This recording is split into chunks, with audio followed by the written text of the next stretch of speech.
Hello, xin chào các bạn đã quay trở lại với kênh YouTube Review 5 phút. Trong lãnh thổ Việt Nam hiện nay có tới hàng triệu khán giả đang ngày đêm theo dõi những bộ phim hoạt hình 3D Trung Quốc. Thế nhưng, đâu ai biết rằng để sản xuất một bộ phim hoạt hình 3D có thời lượng chỉ khoảng 15 đến 30 phút, chi phí là cực kỳ tốn kém.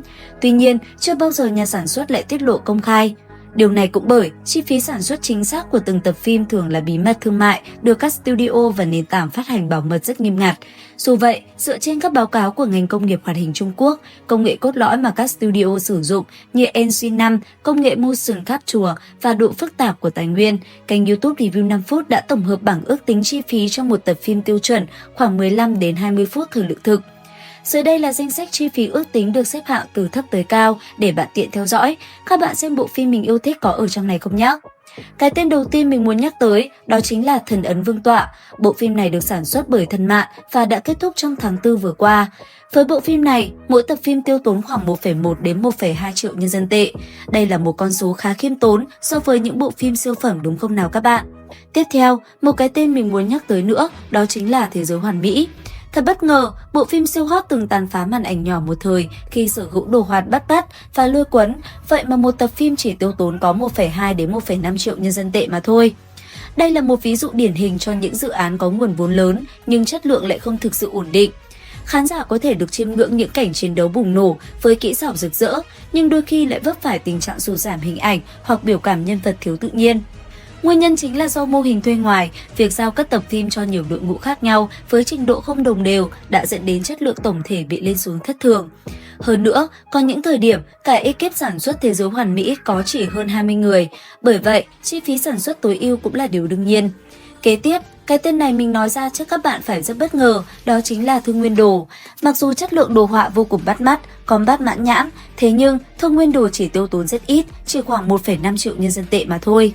Mình cũng không hiểu nhà sản xuất Thần Mạn tại sao lại có thể tối ưu chi phí thấp đến thế trong một siêu phẩm nữa. Tất nhiên, không thể phủ nhận hình ảnh phim rất đẹp mắt.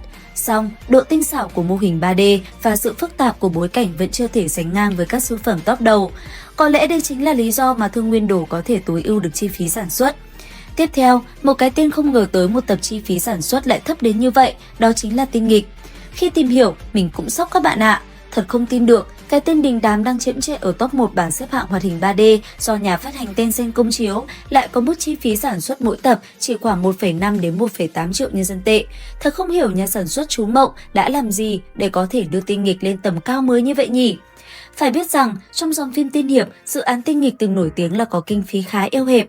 Điều này cũng bởi do Tinh Nghịch mới đầu không được đánh giá cao trước khi phát sóng nên mức đầu tư ban đầu từ nền tảng bị hạn chế. Đứng trước việc không có ngân sách khủng cho kỹ xảo hoành tráng, đội ngũ sản xuất đã quyết định dồn toàn lực vào khâu kể chuyện. Nhờ tình tiết kịch tính, liên tục đảo ngược và nhịp độ nhanh chóng mặt, phim vẫn duy trì được sức nóng và độ thảo luận rất cao từ khán giả. Bởi vậy, càng ngày phim càng được đầu tư mạnh tay hơn. Nghe đồn rằng sắp tới đây, mức đầu tư của phim có thể tăng gấp đôi để thu hút thêm nhiều khán giả hơn nữa. Tiếp theo, một bộ phim đã khá quen thuộc với chúng ta, đó chính là Đấu La Đại Lục phần 2, Tuyệt Thế Đường Môn. Với bộ phim này, phần 2 dường như vẫn chưa có đột phá cả về nội dung và chất lượng hình ảnh. Điều này cũng bởi toàn bộ kỹ xảo cùng chất lượng đồ họa tốt nhất đều đã xuất hiện ở phần 1. Chính vì thế, phần 2 cũng không mấy nổi trội. Mỗi tập phim, nhà sản xuất Huyền Cơ tiêu tốn khoảng 1,5 đến 1,8 triệu nhân dân tệ. Đây cũng là một con số khá khiêm tốn. Kế tiếp, sau Đấu La Đại Lục chính là Mục Thần Ký. Có thể nói, đây là một bộ phim khá tâm huyết bởi nhà sản xuất Huyền Cơ. Ngay từ những tập đầu tiên, có thể thấy đồ họa của phim đã vô cùng bắt mắt, những cảnh combat cũng cực kỳ mãn nhãn. Bởi vậy, để hoàn thiện được một tập phim công chiếu, nhà sản xuất Huyền Cơ cũng phải tiêu tốn từ 1,5 đến 2 triệu nhân dân tệ. Tiếp theo, một cái tên đã từng gây sốt màn ảnh nhỏ trong thời gian rất dài xuất hiện ở video này, đó chính là Đấu Phá Thương Khung. Có thể nói, nếu so với chi phí 1,8 đến 2 triệu nhân dân tệ cho một tập phim hiện tại, nhà sản xuất Huyện Duy cũng đầu tư không ít. Càng về sau, mình cảm giác chất lượng cũng càng được nâng cao hơn. Có lẽ, mức chi phí sản xuất một tập đã được nâng cấp theo từng năm tháng. Tuy nhiên, để đưa Đấu Phá Thương Khung trở lại vị thế top 1 trên bảng xếp hạng, có lẽ nhà sản xuất cần phải cố gắng và có sự đầu tư mạnh tay hơn nữa. Và sau Đấu Phá, chúng ta tới với một bộ phim cũng rất hay, đó chính là Già Thiên do Nguyên Lực sản xuất. Trong giai đoạn đầu, chi phí trung bình để sản xuất Già Thiên là khoảng 1,35 triệu nhân dân tệ mỗi tập. Thế nhưng đến nay, chi phí đã lên tới 2 đến 2,5 triệu nhân dân tệ. Theo báo cáo tài chính từ nhà sản xuất, kinh phí cho năm đầu tiên khoảng 70 triệu nhân dân tệ, chia đều cho năm 2 tập. Tuy nhiên, đó chỉ là con số trung bình, riêng những phân đoạn hoành tráng còn tiêu tốn tới 3 triệu nhân dân tệ chỉ cho phần kỹ xảo, chứng tỏ nhà sản xuất cực kỳ chịu chi vào những khoảnh khắc đắt giá. Tiếp theo, một cái tên nữa mình muốn nhắc tới ở video này, đó chính là Thôn Vệ Tinh Không. Chi phí sản xuất của Thôn Vệ Tinh Không duy trì ổn định trên mức 2 triệu đến 2,5 triệu nhân dân tệ một tập. Điều này cũng bởi phim tràn ngập các phân cảnh đòi hỏi kỹ thuật cao như cơ giáp đại chiến, hành tinh nổ tung hay sự xuất hiện của những quái thú khổng lồ, khiến mỗi khung hình đều mang nặng giá trị kim tiền.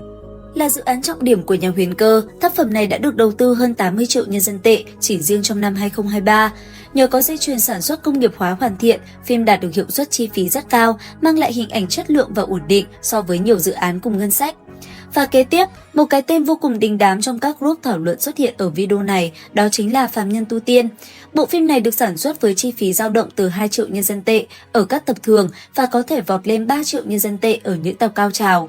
Với bộ phim này, mọi chi tiết từ bối cảnh dưới nước, trận đại chiến Nguyên Anh, ánh sáng, chất liệu vải vóc đến các chi tiết pháp thuật đều được tái hiện cực kỳ chân thực. Điều này cũng bởi đội ngũ sản xuất của nhà Vạn Duy Miêu nổi tiếng khắt khe về chi tiết, luôn theo đuổi sự chân thật tối đa trong biểu cảm và lực độ động tác của nhân vật. Và tiếp theo, có một bộ phim nữa cũng tiêu tốn không kém, đó chính là Kiếm Lai. Từng có đồn đoán Kiếm Lai ngốn tới 150 triệu nhân dân tệ tiền đầu tư, tương đương hơn 6 triệu trong mỗi tập. Tuy nhiên, nhà sản xuất đã phải lên tiếng đính chính rằng mùa 1 đầu tư chưa đến 30 triệu, tức là mỗi tập chỉ hơn 1 triệu nhân dân tệ. Sự chênh lệch lớn này xuất phát từ việc nội dung phim thiên về văn diễn, tập trung vào cốt truyện và phát triển nhân vật thay vì lạm dụng các cảnh hành động tốn kém hiệu ứng. Bên cạnh đó, studio Chú Mộng Animation vốn cũng rất xuất sắc trong việc tối ưu và kiểm soát chi phí sản xuất. Sang phần 2, mỗi tập cũng tiêu tốn từ 2,5 đến 3 triệu nhân dân tệ. Điều này cũng bởi đồ họa đã được nâng cấp, thời gian một tập tới 25 phút, cảnh hành động thì vô cùng mãn nhãn. Chính bởi thế, Kiếm Lai được xếp vào top những bộ phim cực kỳ tiêu tốn.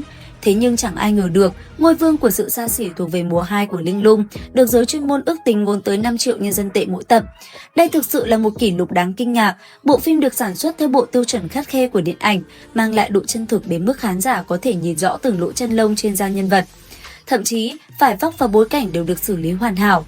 Đáng chú ý, thời lượng mỗi tập kéo dài từ 40 đến 50 phút, tương đương với dung lượng của 2 tập phim hoạt hình thông thường. Nhìn chung, ngành công nghiệp hoạt hình Trung Quốc đang bước vào một cuộc chạy đua vũ trang khốc liệt về mặt kinh phí. Tuy nhiên, yếu tố cốt lõi để giữ chân khán giả vẫn luôn là một cốt truyện hấp dẫn, nhịp độ lôi cuốn và sự tận tâm của đội ngũ sản xuất. Hy vọng rằng bên cạnh việc liên tục nâng cấp chất lượng hình ảnh, các nhà làm phim sẽ không bao giờ đánh mất cái tâm và linh hồn trong từng tác phẩm nghệ thuật của mình, đúng không nào các bạn? Những thông tin này có bổ ích không nhỉ? Để biết thêm nhiều hơn, hãy theo dõi kênh YouTube Review 5 phút để biết nhé. Video đến đây là hết. Xin chào và hẹn gặp lại!